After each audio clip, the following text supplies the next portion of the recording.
Mike, dude, like, honestly, how many years you got to play before our guys learn how to pronounce your name correctly? Cliff Floyd was dropping a "my man" on you.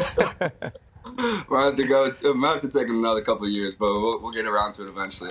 Mike Brosseau on with us on the Tuesday program. Good morning, Mike. Thanks for taking some time with us. Thanks for letting us have a little bit of fun. How you doing? Happy holidays. Happy holidays. Thanks for having me on. You guys all right? We're doing great. So, Mike, real quick, how do you tell people to pronounce your name? Like when teachers and everybody were asking, how do you tell them to go about it?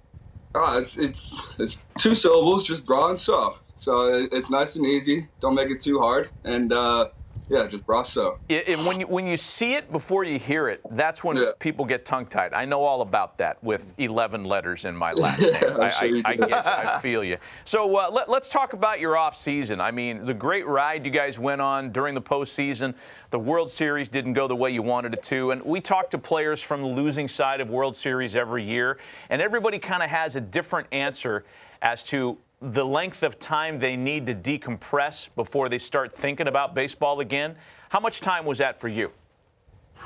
Yeah, mine was, I gave myself roughly 2.5 weeks to kind of settle in, take in the season as a whole, kind of just reminisce about everything, give the body some good relaxation and rest. I started kicking back up about 1.5 weeks, 2 weeks ago. It's a short off season when you kind of have those deep playoff runs, which is nothing to complain about. But at the same time, you realize it's a short off season. So new season's right around the corner, and we didn't accomplish what we set out to last year. So we got to get back to work and see if we can accomplish what we want to this year. I'm curious what you do in your off-season workout because you play so many different positions. Obviously, you're going to lift, you're going to hit, you're going to run. But what about defensively? What do you work on?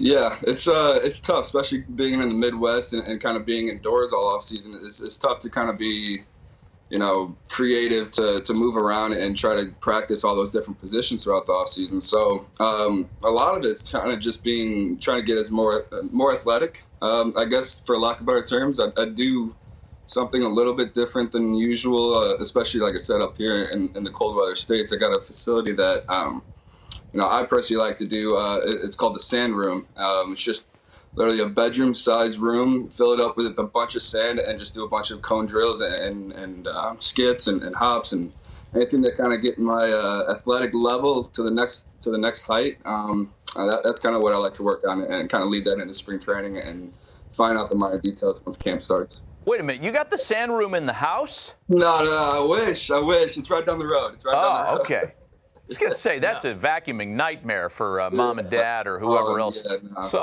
I'm thinking about your jumping ability. Can you dunk a basketball? I'm close. Well, talk to me in about a month and a half when camp starts. We'll have a better answer for you. All right. I love it. You know, one of the coolest aspects of your career, Mike, and it's just started, you've got so many great things ahead of you, is 2 years in the big leagues, 2 years in the postseason.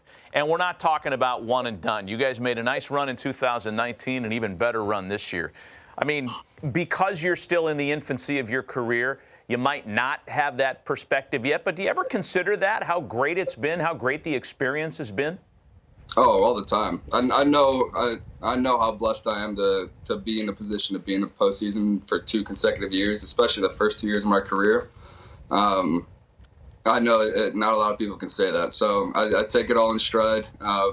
Obviously, very blessed to be in that position, and just it speaks volumes to the organization that I'm in and kind of how we handle our business. And it's a successful organization, and I'm glad to be a part of it. Hey, Mike, I know we talked about this pregame at the World Series, but you're in the middle of the game face mindset. Now you've had a chance to get home. Have you thought about Chapman throwing that ball over your head?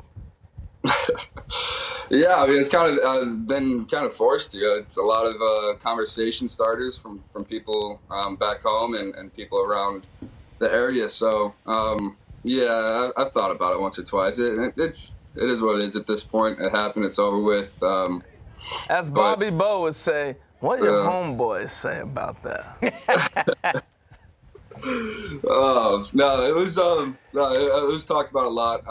I've had time to kind of look back and reflect on it, and I think it's a scary video for sure. It's a lot scary looking at it, honestly, than when it actually happened. You kind of don't even take it all in when it first happened, but looking back on it, it was scary. But Like I said, it's over with. We're good to go now. Well, I thought it was interesting because you homer again off Chapman. We'll talk about that in a second. But the next day, you hit 2 homers. And just getting back, I mean, I've had a ball thrown at my head. It shakes you for a little bit. And then you hop back in there and take a couple guys deep. How did you get past a ball being thrown at your head to get the courage to get back in the box? Yeah, it was, like I said, when it first happened that night, I was coming off the bench cold, not really, I was just getting my feet wet into the game. So it happened, but you don't even kind of realize it happened. And like I said, you look back on it, you kind of come back the next day and everybody's gathering around you. And it kind of had that heightened sense of awareness the next day. And it's almost like I didn't even need to come into the park and motivate myself. I had my teammates and staff and everybody in the clubhouse kind of motivating each other all around us. It was easy the next day. It really was. It was everybody just, it was a more focused ride to the ballpark, and kind of that whole day was just. But the sweetest revenge is taking him deep. I mean, that's the sweetest revenge. I want to move on to the ALCS because, once you guys got past the Yankees, and he was going to answer a great question, but that's okay. Go ahead. Oh, okay. I don't want to interrupt. The sweetest, I mean, to your point, so I thought about that too. And honestly, if I had a brother that I grew up with my entire life and he was on the mound, it would have had the same feeling for me. It didn't matter who was on the mound. It was the fact that situation that I grew up and thinking about everybody else growing up playing baseball thinks about is getting that moment to kind of push your team to the next level, or that Game 5 situation. But yeah, it's a very great storyline, but I promise you, it didn't matter who was on the mound. It was just that entire situation that kind of made that feeling special.